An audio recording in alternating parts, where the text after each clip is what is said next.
అగస్త్య మహర్షి లలితోపాఖ్యానమంతా విన్నాక శ్రీమన్నగరం ఎలా ఉంటుందో చెప్తావా స్వామి అని హయగ్రీవ స్వామిని అడిగారు. దానికి హయగ్రీవ స్వామి చెప్తూ, ఇది ఏకాగ్రతగా వింటే సర్వోత్కృష్ట ఫలప్రదమని వివరిస్తూ, ఆ బ్రహ్మ విష్ణు రుద్రుల్ని అమ్మవారు తన విమానం ద్వారా తీసుకుని వెళ్లిన చోటే మణిద్వీపం. ఆ మణిద్వీపాన్ని ఈ విశ్వకర్మ బండాసుర సంహారం కోసం ఇక్కడ దించాడు. అలా వచ్చిందే శ్రీమన్నగరం. విశ్వకర్మ అమ్మవారు తిరగడానికి 16 శ్రీమన్నగరాలు చేశాడు. అందులో ప్రధానమైన శ్రీమన్నగరం గురించి ఇప్పుడు చెప్తున్నాను విను అని హయగ్రీవ స్వామి అన్నాడు. ఈ శ్రీమన్నగరం సుమేరు అనబడే పర్వతం మధ్య శిఖరంలో ఉంది. సుమేరు శృంగ మధ్యస్థ శ్రీమన్నగర నాయిక అని లలితా సహస్ర నామం. సుమేరు పర్వతం. అసలు ఈ సుమేరు అనగా ప్రధాన ఆధార కేంద్రం అని అర్థం. ఇది ఒక కొండ, అంటే మనం చూసేటట్టు ఇది ఉండదు. ఇది కంటికి కనపడని ఒక తేజోమయమైన భూమిక.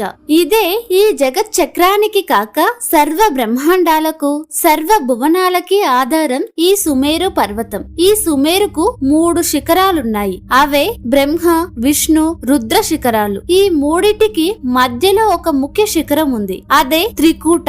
ఆ ప్రధాన శిఖరమే సుమేరు మధ్య శృంగం. ఆ దివ్య శిఖరం పైనే శ్రీమన్నగర నిర్మాణం జరిగింది. అయితే మణిద్వీప పరంగా దీనిని వర్ణిస్తే అమృతమయమైన సముద్ర మధ్యంలో మణిద్వీపం ఉంటుంది. అలాగే శ్రీమన్నగరాన్ని భావించాలి. అద్భుతమైన సుమేరు శృంగంలో అమృతమయమైన ఒక రస ప్రవాహం. దాని మధ్యలో ఉన్న మణిద్వీపం ఇక్కడ తెలియజేయబడుతుంది. దీనిలో మొత్తం 25 ప్రాకారాలుంటాయి. ఆ తరువాత అమ్మవారి చింతామణి గృహం ఉంది. దానిలో అమ్మవారు కూర్చున్నారు. ఆదిశంకరాచార్యుల వారు సౌందర్య లహరిలో సురవిటపి వాటి పరివృతే అని ఒక్క మాటలో చెప్పారు గాని దీనిలో చాలా ప్రాకారాలున్నాయి. మణిద్వీపే.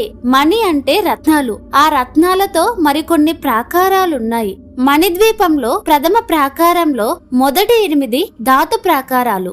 ధాతువు అంటే ఇనుము వెండి బంగారం మొదలైనవి. తరువాత 9 నవరత్న ప్రాకారాలు. ఆ తరువాత కొన్ని మణులు మండపాలు. చివరకు మహాపద్మాటవి. తరువాత చింతామణి గృహం. మణిద్వీప వర్ణన దేవి భాగవతంలో చివరకు చెప్పబడింది. దానినే ఇక్కడ శ్రీమన్నగర వర్ణన అని లలితోపాఖ్యానంలో చివరకు తెలియజేశారు. ఒక జీవుడు ఏ చోటికైతే చేరితే మళ్లీ వెనక్కి రాడో ఆ చోటు అదే.